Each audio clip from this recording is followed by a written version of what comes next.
ప్రొద్దుటూరు పట్టణంలో ఇటీవల జరుగుతున్న వరుస దొంగతనాలతో ప్రజలు ఆందోళనకు గురికావద్దని, త్వరలోనే దొంగతనాలను అరికట్టే దిశగా పోలీసులు గట్టి చర్యలు తీసుకుంటున్నట్లు ఎమ్మెల్యే నంద్యాల వరదరాజులరెడ్డి విజ్ఞప్తి చేశారు. ఒక చోట మొన్నటి దినం ఇక్కడ బొల్లవరం వెంకటేశ్వర స్వామి దేవాలయం దగ్గర జరిగింది. హౌసింగ్ బోర్డులో కూడా జరిగింది.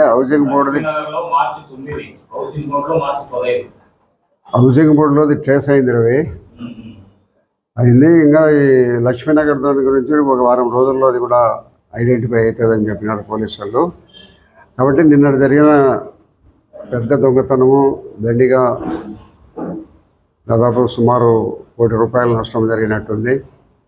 ఇది పోలీసు వాళ్ళు ప్రిస్టేజ్గా తీసుకొని చేయాల్సిన అవసరం ఉంది. ఎందుకంటే ప్రొద్దుటూరు ఒక పెద్ద వ్యాపార కేంద్రం.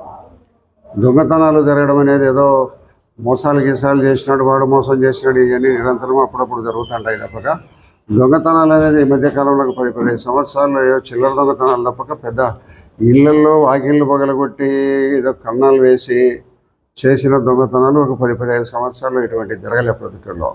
ఇప్పుడు కొత్తగా ఈ 2-3 నెలల కాలంలో లక్ష్మీనగర్లో కానీ హౌసింగ్ బోర్డులో కానీ మొన్నటి దినము బొల్లవరంలో ప్రసన్న వెంకటేశ్వర దేవాలయం దగ్గర కానీ ఇవన్నీ అక్కడ జరిగినాయి.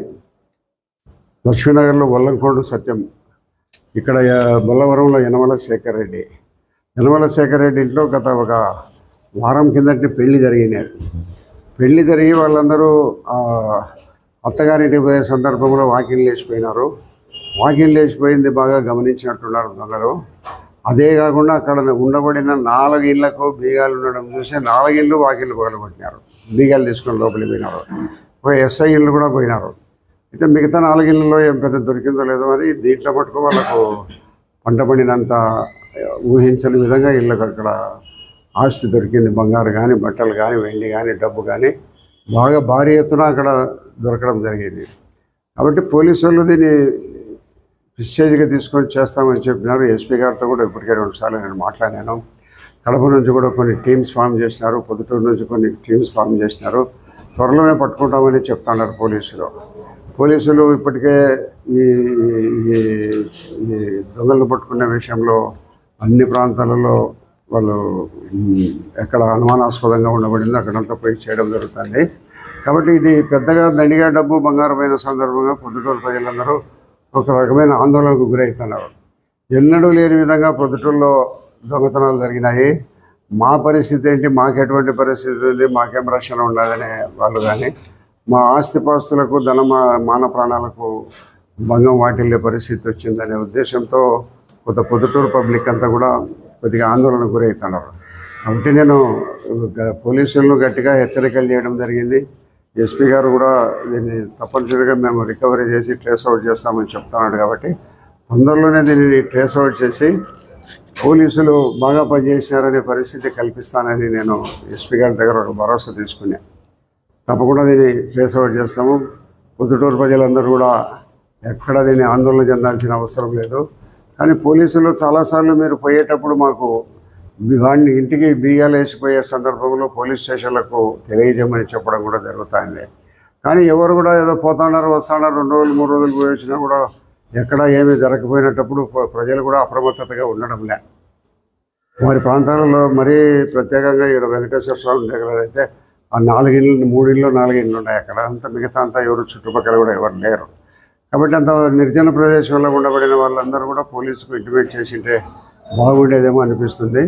భవిష్యత్తులో ఎక్కడైనా కూడా ఇళ్ళకి వాకింగ్ వేసి వాళ్ళ బంధువుల ఊర్లకు కానీ ఎక్కడైనా వేరే ప్రాంతాలకు పోయే వాళ్ళందరూ పోలీస్ స్టేషన్లో తప్పనిసరిగా వాళ్ళ ఇంటి నంబర్ను నమోదు చేసుకొని ఆ ప్రాంతాన్ని నమోదు చేయించుకొని భవిష్యత్తులో ఇటువంటి జరగకుండా ప్రజలు కూడా సహకరించాలి.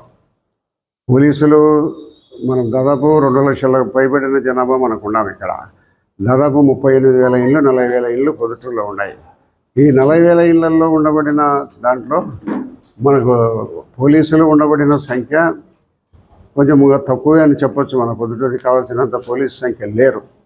కాబట్టి గతంలో రాత్రిలో పూట ఎక్కడన్నా మేము దూర ప్రాంతాల నుంచి పోయి 1 గంట 2 గంటల సమయంలో ఎప్పుడన్నా వచ్చేటప్పుడు మా బండ్లను కూడా నిలబెట్టి పోలీసులు మన పొద్దుటూరు పట్టణంలో ఎవరు అని బండి చెయ్యెత్తే నిలబెట్టేవాళ్ళం.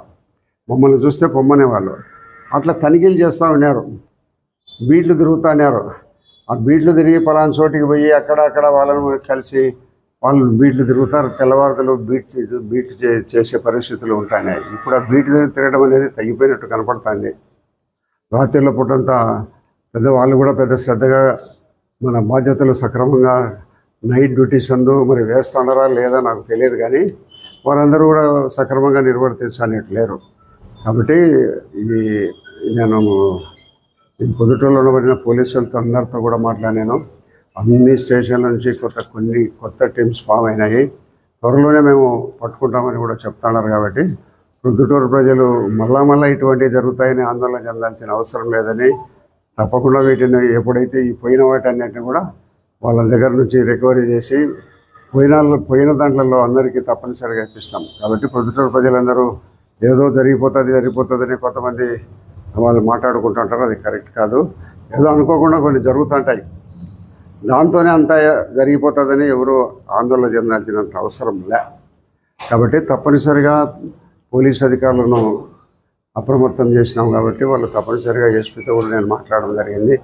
రేపు ఎల్లుండి ఎస్పీ కూడా వచ్చి ఇక్కడ పోలీస్ స్టేషన్లో వచ్చి కొంత ప్రెస్ స్టేట్మెంట్ కూడా ఇస్తాడు.